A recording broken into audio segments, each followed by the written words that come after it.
Sabi kasi sa Biblia, ang Diyos, bago dumating ang araw ng paghuhukom, magpapakita ako ng mga tanda at kababalaghan sa langit, sa itaas. Ano pa? At mga tanda sa lupa, sa ibaba. Dito rin pala sa lupa, magpapakita ang Diyos ng tanda. Anong tanda? Ang Diyos ang magpapakita, huwag kayo maniniwala sa tao. Sa Diyos tayo maniwala. Sabi ng Diyos, magpapakita siya ng tanda sa langit sa itaas at sa lupa sa ibaba. Ano yung ipapakita niya sa lupa? Tuloy natin. Dugo at apoy at singaw ng usok. Ayon. Sa lupa, makakakita ang tao ng dugo, apoy, singaw ng usok. Dugo, apoy, singaw ng usok. Maaari ngayon hindi nyo maiintindihan ito mga kapatid. Pero kung cautious kayo at meron na kayong naisip nyo na, natandaan nyo na, sa ibang mga araw, sabihin ninyo sinungaling ako pag hindi nyo nakita ito. Sa lupa, magkakaroon ng singaw, ng usok. Siguro, poisonous pa yun eh. Diba? Kasi kung minsan, pag nabitak yung lupa, minsan po kasi lumindol sa Nueva Ecija, sabi ng isang kapatid, nung mabitak yung lupa, nakaamoy siya ng isang amoy na masamang amoy, parang chemical. May parang usok na lumabas. Mangyayari yun sabi ng Biblia, apoy, singaw, at dugo. Singaw ng usok. Apoy, dugo, singaw ng usok. Makikita po yan. Tuloy.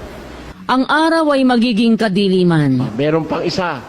Makikita ng mga lingkod ng Diyos na ang araw magiging kadiliman. At ang buwan ay dugo. Ang buwan magiging parang dugo, mapula. Bago dumating ang araw ng Panginoon, yaong araw na dakila at tangi. Ayon, yung araw na dakila at tangi. Bago dumating yung araw na yon, makikita ng mga tao ito. Yan ay mga tanda na ipinagpauna na ng Biblia 2,000 taon na nakakalipas. 2,000 years na nang ito po'y isulat ni San Lucas ang mga talatang ito. Kaya po yung sinasabi ng ating kapatid, meron bang mga ano ba yung mga tandang mapagkikita, huwag niyong kakalimutan yan. Singaw ng usok, dugo at apoy dito sa lupa. Sa langit naman, mga dakilang tanda at kababalaghan sa langit. Siguro kung ano-ano yun hindi ko nga alam kung ano yun hindi pa yun, sapagkat marami yan siyempre, noticeable yan pag ang Diyos ang nagpakita, noticeable talaga yan. Kaya lang hindi ho yan manonotice ng mga hindi nag-aaral ng Biblia.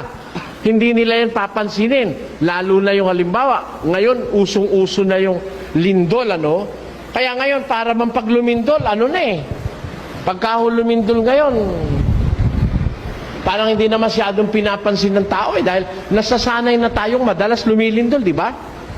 Isa ho yan sa mga palatandaan sinasabi sa Biblia. Magkakagutom, lilindol sa iba't ibang mga dako. At ang mga bagay na ito, pakibasa 24. At mga kakarinig kayo ng mga digmaan, at mga alingaw-ngaw ng mga digmaan. Ingatan ninyo na huwag kayong magulumihanan sapagkat kinakailangang ito'y mangyari, datapwat hindi pa ang wakas. Sapagkat magsisitindig ang bansa laban sa bansa, at ang kaharian laban sa kaharian, at magkakagutom, at magkakasalot, at lilindol sa iba't ibang dako.